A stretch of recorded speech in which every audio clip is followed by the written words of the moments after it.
अस्सलाम वालेकुम नाज़रीन। प्रोग्राम अवामी मसाइल के साथ मैं शाहिद मुस्तफ़ा, मेरे साथ सीनियर तज्ज़ियाकार और रोज़नामा बल्दियात के चीफ़ एडिटर शहजाद चुगताई साहब। शहजाद चुगताई साहब, क्या मुश्किलात हैं कराची के लिए कि जो कम हो के माइनस की तरफ जा ही नहीं रही हैं? एक मसला हल होता है कि शहर हो नहीं पाता है शहर का, कि दूसरा एक वो खड़ा हो जाता है। आप देखें, पहले एक महंगाई तो सबसे पहले वफाकी सतह का लेवल है, लेकिन जब सूबाई खुद मुख्तारी पे जब आप आ गए हैं, सूबे को तमाम इख्तियारात हासिल हैं, उसके बाद ये कि कचरे के ढेर, पानी की कमी, सेवरेज का, बरसात का पानी ना निकलना, क्राइम में इजाफा हो जाना, यानी कि ये इंतहा हो गई है कि सूबे में इस वक्त जो है रेंजर्स मौजूद है। मुमताज़ आलम दीन जो है आदिल खान साहब के जो है को शहीद कर दिया गया, और ये सिलसिला थमने का नाम ही नहीं ले रहा। क्या इंटेलिजेंस वर्क ख़त्म हो गया, या इदारों ने काम करना अपना जो है वो छोड़ दिया? पुलिस की इतनी बड़ी तादाद में भर्ती की गई है, मतलब किस चीज़ की, क्या वसाइल की कोई ऐसी कमी नहीं है इंतज़ामी उमूर में जो जिसको आप ये कहें कि जनाब ये हमारे साथ मसला है? अब तो खुद मुख्तारी की जब बात होती है तो आप तो खुद मुख्तार हैं।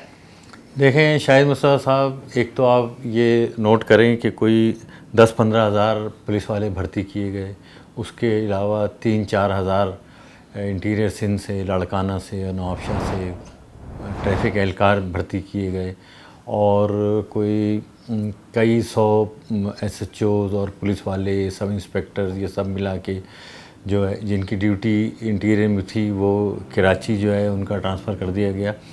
और ये बहुत अच्छी आपने बात कही कि इस शहर के अंदर रेंजर मौजूद है और पुलिस मौजूद है और इंटेलिजेंस का एक नेटवर्क मौजूद है। उसके बावजूद स्ट्रीट क्राइम इतने ज़्यादा बढ़ गए हैं कि मैं समझता हूँ कि इस वक्त जो कराची में, अगर हम थोड़े से जो एक क्रेडिट गवर्नमेंट ऑफ सिंध लेती थी, एक क्रेडिट जो कानून नाफिज करने वाले इदारे लेते थे, और वो कहते थे कि जी कराची में हमने अमन कायम कर दिया, कराची में टारगेट किलिंग ख़त्म कर दी, कराची में स्ट्रीट क्राइम ख़त्म कर दिए।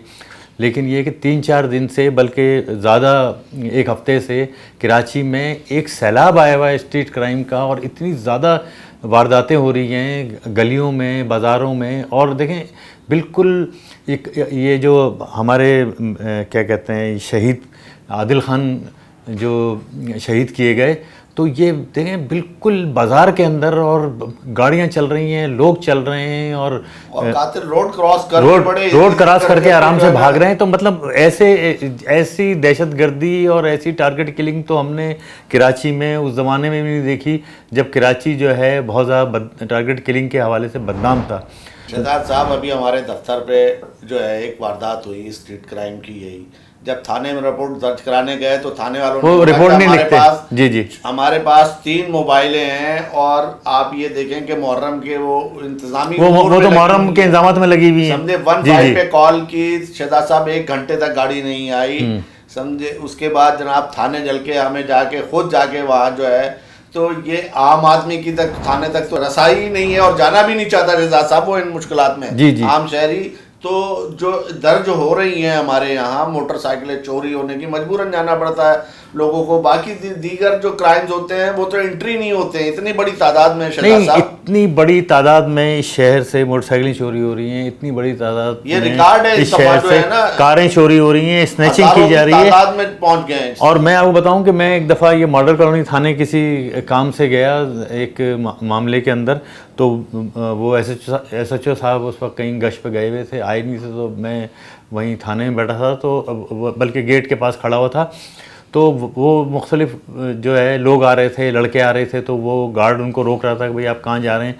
तो उन्होंने कहा भाई ये हमारी गाड़ी चोरी हो गई है, ये हमारी मोटरसाइकिल चोरी हो गई। यानी आधे घंटे के अंदर 8-10 आदमी, 8-10 लड़के वहाँ आए, और उन्होंने कहा कि जी हमारी मोटरसाइकिल चोरी हो गई है। हम सब कुछ फौज के हवाले कर दें। जब कोई बात करता है, एक ताजिर बात करता है कि कराची का बारिक सिराज कासिम तेली ने बात की, तो लोग उसके पीछे पड़ गए।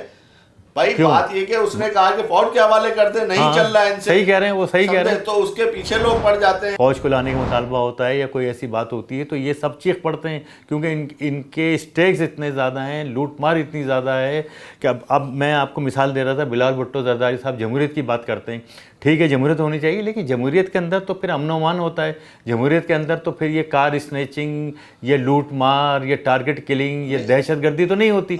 तो आप ये तो इंश्योर कर नहीं रहे, आप गुड गवर्नेंस इंश्योर नहीं कर रहे, आप ये इंश्योर नहीं कर रहे कि इस शहर के अंदर जो है स्ट्रीट क्राइम बंद हो जाए, दहशतगर्दी बंद हो जाए, टारगेट किलिंग बंद हो जाए। आप बस जमहूरियत का एक राग अलापते रहते हैं और एक ये क्या कहते हैं, एक अच्छा सा ये एक शोशा जो है। अब आप हर क्राइम के पीछे हुकूमत को खुद देखेंगे ना, हुकूमत का चेहरा नजर आता है। आप बैरिया टाउन की बात करें तो उसके पीछे हुकूमत नजर आती है। हुकूमत के बगैर एक जमीन कैसे किसी को अलाट हो जाती है। आप KE80 की बात करें तो उसके पीछे आपको हुकूमत नजर आती है। आप शहर में वाटर टैंकर्स की सप्लाई का ये कॉन्ट्रैक्ट होता है, इसमें 20-20 करोड़ रुपए के गबले टेंडर में हो रहे हैं।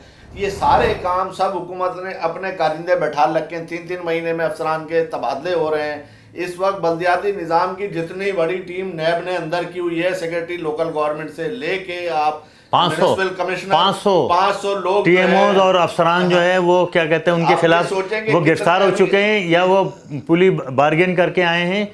और उसके अलावा ये तो सिर्फ बल्दियात के हैं 500 अफसरान, मज़ीद जो गवर्नमेंट यानी कि गवर्नमेंट सिंध का मैं समझता हूँ कोई अफसर ही ऐसा होगा जिसके खिलाफ जो है एंटी करप्शन या नैब इंक्वायरी नहीं कर रही होगी। तो शहजाद साहब, अगर आप मुखलिस हैं और आपने रेंजर्स की खिदमत हासिल की हुई हैं तो रेंजर्स को फ्री हैंड देके इन थानों पे, इन डिस्ट्रिक्ट पे आप ठीक है। नहीं, अब तो ये हालात ऐसे हो गए कि आप रेंजर को जो है थाने रेंजर के हवाले करें, क्योंकि आपसे थाने नहीं चल रहे, आप ट्रैफिक का निजाम रेंजर के हवाले कर रहे हैं, आपसे ट्रैफिक का निजाम नहीं चल रहा।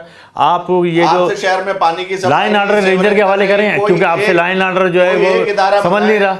शहजाद साहब, एक इदारे का नाम बताएं, समझे आपकी जिंदगी सहाफत में गुजर गई है, मुझे बताएं कि ये इदारा जो है हमारा सूबा सिंध में जो है वो सही चल रहा है, समझे। हर इदारे में देखें, हर इदारे में करप्शन है। और सबसे अफसोसनाक बात यह है कि जैसे कि मैंने ये 500 अफसरान का, बल्दियात के अफसरान का जिक्र कर रहा हूँ, ये TMOs का जिक्र कर रहा हूँ, ये पुली बार्गेन करके, मतलब जैसे कि अगर किसी एक अफसर ने 10 करोड़ रुपए कमाए तो फिर वो नैब को उसका एक रेशो दे के और वो उसने पुली बार्गेन कर ली, नैब ने उसको क्लियर कर दिया। लेकिन सबसे अफसोसनाक बात यह है कि फिर ऐसे अफसरान को मज़ीद पोस्टिंग दे दी गई और कई अफसरान को 2-2 पोस्टें दे दी गई कि भाई आप यहाँ से भी लूटें, यहाँ से भी लूटें, ये पुली बार्गेन में जो आपका जो नुकसान हुआ है वो यहाँ से पूरा कर लें। नाज़रीन, बस ये है कि अब इस मुल्क में रोना धोना और सब कुछ ही रह जाता है। करप्शन, लूटमार, ये सब इस कदर बढ़ती जा रही है कि अल्लाह ताला हम पर रहम करे, हमारे हालात पे रहम करे और हमारे इदारों को बेहतर करने का कोई रास्ता निकल आए। शहजाद साहब, बहुत शुक्रिया। थैंक यू, बड़ी नवाजिश।